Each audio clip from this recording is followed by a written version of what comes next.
on the Deficit Commission. Let's listen. Of three distinct but closely related challenges.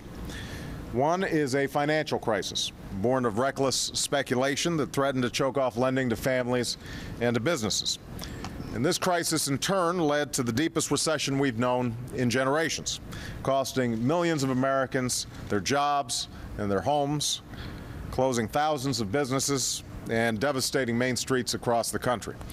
And over the past 2 years, this downturn has aggravated an already severe fiscal crisis, brought on by decades of bad habits in Washington. As a result, the day I walked into this door, the Oval Office, the deficit stood at $1.3 trillion, with projected deficits of $8 trillion over the next 10 years.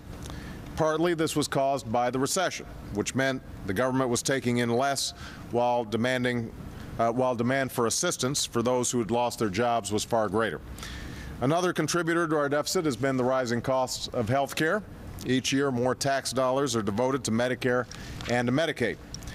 But what also made these large deficits possible was that for years, folks in Washington deferred politically difficult decisions and avoided telling hard truths about the nature of the problem. The fact is, it's always easier when you're in public life to share the good news, to tell people what they want to hear instead of what they need to know. And as the gentleman behind me, Alan Simpson and Erskine Bowles, can attest, this has been the norm around Washington for a very long time when it comes to our finances. Now, over the past year, we've had to take emergency measures to prevent the recession from becoming another depression. And at a time when millions of people are out of work, we'll continue to do what it takes to spur job creation while investing in a new foundation for lasting economic growth. But the emergency measures have added about $1 trillion to the deficit over the next 10 years. As a result, even as we take these necessary steps in the short term, we have an obligation to future generations to address our long-term structural deficits, which threaten to hobble our economy and leave our children and grandchildren with a mountain of debt. And that's why I asked Congress to restore the pay-as-you-go rule. This rule says that Congress can't spend a dollar on a new tax cut or entitlement program unless it saves a dollar elsewhere. It's what helped lead to the balanced budgets of the 1990s.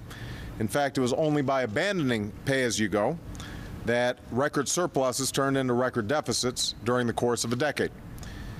Next, we've been scouring the budget, line by line, identifying more than $20 billion in savings this year alone. We've cut or eliminated scores of outmoded or ineffective programs and begun to reform our bloated contracting system. We've also successfully challenged the custom in Congress of courting favored contractors by approving weapon systems the Pentagon itself said that it doesn't want or need. Because in these hard times, we have to save where we can afford so that we can pay for what we need, the same way families do. Finally, I've proposed a freeze in government spending for 3 years.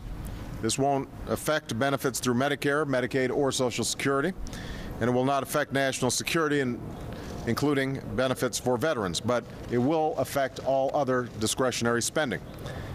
My budget ends loopholes and tax giveaways for oil and gas companies and for the wealthiest 2% of Americans, because we just can't afford them. And I kept my promise to pass a health reform bill without adding a dime to the deficit. In fact, by attacking waste and fraud and promoting better care, reform is expected to bring down our deficits by more than $1 trillion over the next 2 decades. But all these steps, while significant, are simply not enough. For even as we rein in waste and ask the Congress account for every dollar it spends, this alone will not make up for the years in which those in Washington refused to make hard choices and live within their means. And it will not make up for the chronic failure to level with the American people about the cost of the services that they value. This is going to require people of both parties to come together and take a hard look at the growing gap between what the government spends and what the government raises in revenue. And it will require that we put politics aside, that we think more about the next generation than the next election. There's simply no other way to do it. That's why I appointed the National Commission on Fiscal Responsibility and Reform, based on a proposal originally presented by a bipartisan group of senators. and today the Commission will have its first official meeting. I am grateful to all of its members, Democrats and Republicans, folks in government and folks from the private sector, for participating. I especially want to thank Erskine Bowles and Alan Simpson for chairing the Commission. These two men may have different political affiliations, but they share a strength of character, an ability to work across party lines, and a willingness to tell the hard truths even when it's hard. These qualities will be essential, as will the courage they've already shown by taking on this assignment. Now, I've said that it's important that we not restrict the review or the recommendations that this Commission comes up with in any way. Everything has to be on the table. And I just met briefly with the Commission and said the same thing to them. Of course, this means that all of you, our friends in the media, will ask me and others once a week or once a day about what we're willing to rule out or rule in when it comes to the recommendations of the Commission. That's an old Washington game, and it's one that has made it all but impossible in the past for people to sit down and have an honest discussion about putting our country on a more secure fiscal footing. So I want to deliver this message today. We're not playing that game. I'm not going to say what's in. I'm not going to say what's out. I want this Commission to be free to do its work. In theory, there are few issues on which there is more vigorous bipartisan agreement than fiscal responsibility. But in practice, this responsibility for the future is often overwhelmed by the politics of the moment. It falls prey to special interest pressures, to the pull of local concerns, and to the reality familiar to every single American. It's a lot easier to spend a dollar than to save one. That's what at root led to these exploding deficits, and that is what will lead to a day of reckoning. But I believe with the help of these gentlemen and this Commission, we can begin to meet this challenge in a serious and thoughtful way.